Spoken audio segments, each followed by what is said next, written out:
Now Samson went down to Timnah, and saw a woman in Timnah, of the daughters of the Philistines. And when he came back he said to his father and mother, I have seen a woman in Timnah, of the daughters of the Philistines.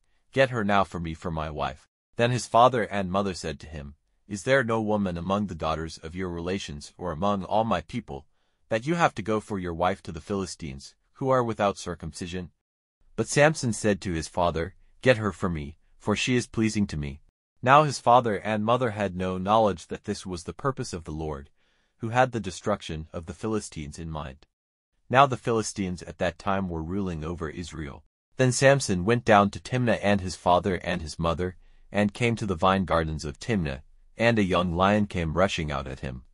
And the Spirit of the Lord came on him with power, and, unarmed as he was, pulling the lion into as one might do to a young goat, he put him to death, but he said nothing to his father and mother of what he had done.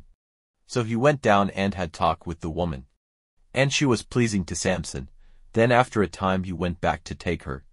And turning from the road to see the dead body of the lion, he saw a mass of bees in the body of the lion, and honey there. And he took the honey in his hand, and went on, tasting it on the way. And when he came to his father and mother he gave some to them, but did not say that he had taken the honey from the body of the lion. Then Samson went down to the woman, and made a feast there, as was the way among young men. And he took 30 friends, and they were with him. And Samson said, Now I have a hard question for you. If you are able to give me the answer before the 7 days of the feast are over, I will give you 30 linen robes and 30 changes of clothing. But if you are not able to give me the answer, then you will have to give me 30 linen robes and 30 changes of clothing. And they said to him, Put your hard question and let us see what it is. And he said, Out of the taker of food came food, and out of the strong came the sweet. And at the end of 3 days they were still not able to give the answer.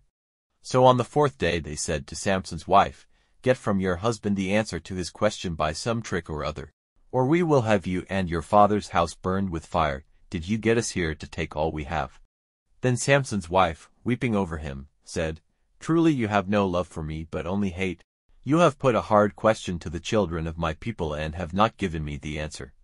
And he said to her, See, I have not given the answer even to my father or my mother. Am I to give it to you? And all the 7 days of the feast she went on weeping over him. And on the 7th day he gave her the answer, because she gave him no peace. And she sent word of it to the children of her people. Then on the 7th day, before he went into the bride's room, the men of the town said to him, What is sweeter than honey? And what is stronger than a lion? And he said to them, If you had not been plowing with my cow you would not have got the answer to my question. And the Spirit of the Lord came rushing on him, and he went down to Ashkelon and, attacking 30 men there, took their clothing from them, and gave it to the men who had given the answer to his hard question. Then, full of wrath, he went back to his father's house. But Samson's wife was given to the friend who had been his best man,